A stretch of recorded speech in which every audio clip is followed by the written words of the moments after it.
नमस्कार, एक बार फिर स्वागत है आपका आपके चैनल एजुकेशन बाय डॉक्टर शमा के इस नए संस्करण में। आज जैसा कि आप देख पा रहे होंगे, बात करेंगे हम द स्टोन एज, पाषाण काल की। पिछली क्लास में हमने भारतीय इतिहास को जानने के सोर्सेज के बारे में पढ़ा था और चूंकि वीडियो ज़्यादा लंबा हो गया था तो हमने स्टोन एज को सेकेंड वीडियो में आपके सामने लाया है। स्टोन एज वह काल जहां पत्थरों के औजार मुख्य रूप से प्राप्त हुए, इसीलिए इसको स्टोन एज या पाषाण काल कहते हैं। पाषाण पत्थर का पर्यायवाची है। पाषाण काल को हम अध्ययन की दृष्टि से 3 भागों में बांटते हैं: पुरा पाषाण काल, मध्य पाषाण काल और नव पाषाण काल। अगर इसको इंग्लिश में कहें तो पैलियोलिथिक एज, मेसोलिथिक एज और नियोलिथिक एज। पैलियोलिथिक एज का टाइम पीरियड लगभग 6 लाख से 10,000 वर्ष पूर्व का है। मेसोलिथिक यानी मध्य पाषाण काल का युग 10,000 से 6,000 ईस्वी पूर्व तक का है और नव पाषाण काल अर्थात मेसोलिथिक एज का टाइम पीरियड 6,000 से 1,000 वर्ष पूर्व तक का माना जाता है। प्रश्न ये उठता है कि इनको इन 3 पार्ट्स में ही डिवाइड क्यों किया?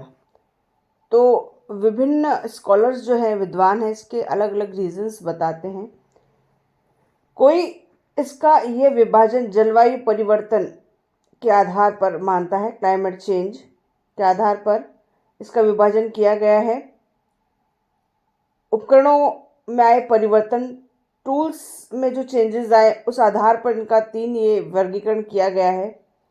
और तीसरा है जीवन शैली में जो परिवर्तन आए, लाइफस्टाइल में जो चेंजेस आए, उस आधार पर इसे पुरा पाषाण काल, मध्य पाषाण काल और नव पाषाण काल में बांटा गया है। तो हम बात करेंगे पुरा पाषाण काल की, पैलियोलिथिक एज। तो चलिए हम बात करते हैं पुरा पाषाण काल की। पुरा पाषाण काल को यानी पैलियोलिथिक एज को फर्दर 3 पार्ट्स में डिवाइड किया गया है। पुरा पाषाण काल को 3 भागों में विभाजित किया गया है: पूर्व पुरा पाषाण काल यानी लोअर पैलियोलिथिक एज, पूर्व मध्य पाषाण काल अर्थात मिडिल पैलियोलिथिक एज और पूर्व उच्च पुरा पाषाण काल यानी अपर पैलियोलिथिक एज। तो ये फर्दर पैलियोलिथिक एज को भी विभाजित किया गया है। अब देखते हैं पैलियोलिथिक एज के एरा कि क्या फैक्टर्स हैं, क्या विशेषताएं हैं। पैलियोलिथिक एज यानी पुरा पाषाण काल का प्रथम जो है एविडेंस, प्रथम जानकारी 1863 में पलवरम, मद्रास, जिसे वर्तमान में चेन्नई कहते हैं, तमिलनाडु में प्राप्त हुआ था। इसके खोजकर्ता रॉबर्टसन ब्रूस फ्रूट महोदय ने दक्षिण भारत के पल्लवम से कुल्हाड़ी, जिसे इंग्लिश में हैंड एक्स कहते हैं, इसकी खोज की और इसीलिए इन्हें पुरा पाषाण काल का जनक या पिता कहा जाता है, फादर कहा जाता है। अब इस एज में जो उपकरण प्राप्त हुए उसमें मेनली हैंडस्टेक यानी कुल्हाड़ी, बड़े पत्थर के औजार, ये सब थे। यहाँ पर जो लोग रहते थे, नेचुरल है उस समय जो है वो बर्बर लोग ही थे। वे जो हिल्स होती थी उनकी केव्स में, पर्वतों की गुफाओं में, नदियों की घाटियों में, तलहटी में, बेसिन रिवर का जो होता था वहाँ पर ये रहते थे। क्यों? क्योंकि वहाँ पर उन्हें फूड और वाटर आसानी से मिल जाता, खाद्य पदार्थ और पानी की प्रचुरता नदियों के किनारे होती ही है। खाने के लिए जो है उन्हें जानवर मिल जाते थे, उपजाऊ भूमि होती थी तो क्रॉप्स होते थे वो ले लेते थे, क्योंकि आप जानते हैं जानवर भी पानी के पास आते हैं। तो वे वहाँ पर उनका शिकार करते थे, बड़े बड़े पत्थरों से उन्हें मारते थे या फिर मरे हुए जानवरों को वो खा लेते थे। मेनली शिकार करना ही, या फिर सामग्री जो पेड़ पौधे होते थे उनकी जो फ्रूट्स होते थे या फिर जो जड़ें होती थी उनको खाकर अपना जीवन यापन करते थे। पुरा पाषाण काल के जो मुख्य उपकरण हैं वे मेनली सोहन नदी घाटी, हथनौर मध्य प्रदेश, भीमबेट की गुफाओं या घाटियों, बेलन घाटी, कोरेगांव महाराष्ट्र, पल्लवम तमिलनाडु आदि से प्राप्त हुए हैं। वहाँ से जो भी टूल्स प्राप्त हुए हैं वे सारे ही पुरा पाषाण काल के हैं। अब हम पुरा पाषाण काल के तीनों जो काल है उसकी चर्चा करते हैं। पुरा पाषाण काल को जिसे निम्न पुरा पाषाण काल भी कहते हैं, उपकरणों के आधार पर दो भागों में विभाजित किया गया है। पहला जो है विभाजन है उसे चापर चॉपिंग पेबुल संस्कृति कहते हैं। इसका सर्वप्रथम प्रयोग जो है H.L. मोवियस जी ने किया था। इसके उपकरण सर्वप्रथम पंजाब जो भी पाकिस्तान में है, सोहन नदी, ये नदी सिंधु की सहायक नदी है, घाटी से प्राप्त हुए हैं, इसीलिए इसे सोहन संस्कृति भी कहते हैं। टेरा एवं पीटरसन ने सोहन घाटी में इस काल के मानव को द्वितीय अंतरहिम युग का माना है।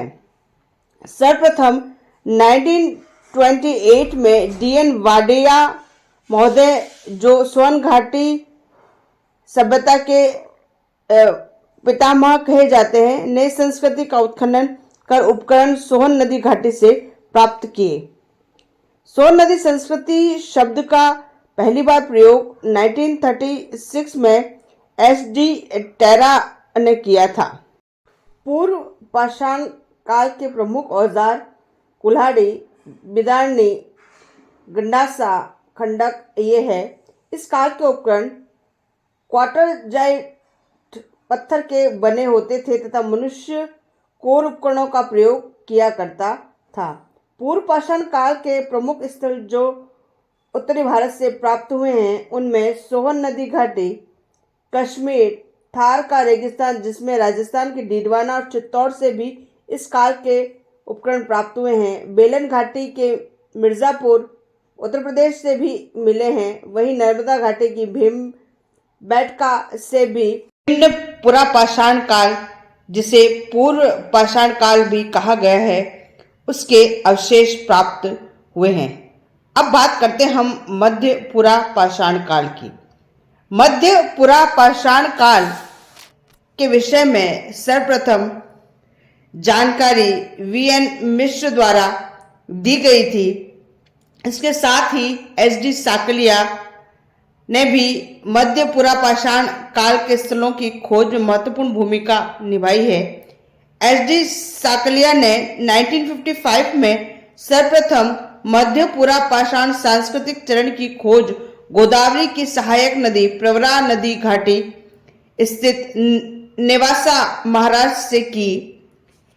इसके प्रमुख उपकरणों या औजारों की बात करें तो यहाँ से मुख्य रूप से फलक, वेदनी, बेदक जैसे उपकरण प्राप्त हुए हैं जो मेनली चट, शल्क, जैस्पर, फ्लिटर आदि पत्थरों के बने हैं। इस काल को प्रधानता फलकों की संज्ञा दी जाती है, इसलिए इसको फलक संस्कृति भी कहा जाता है। अब बात करते हैं इसके मुख्य स्थलों की। मध्य पुरा पाषाण के उपकरणों के खोज स्थल की बात की जाए तो सर्वप्रथम नाम आता है नेवासा का जो महाराष्ट्र में है। इसके अलावा बिहार में सिंहभूमि, पलामू, उत्तर प्रदेश में चकिया जो वाराणसी में है, मिर्ज़ापुर स्थित सिंगरौली बेसिन, बेलन घाटी, मध्य प्रदेश में भीमबेटका की गुफाएं, गुजरात में सौराष्ट्र क्षेत्र, हिमाचल प्रदेश में व्यास, बाणगंगा और सिरस्का घाटी, दक्षिणी राजस्थान में बेराच एवं कादमली घाटी प्रमुख है।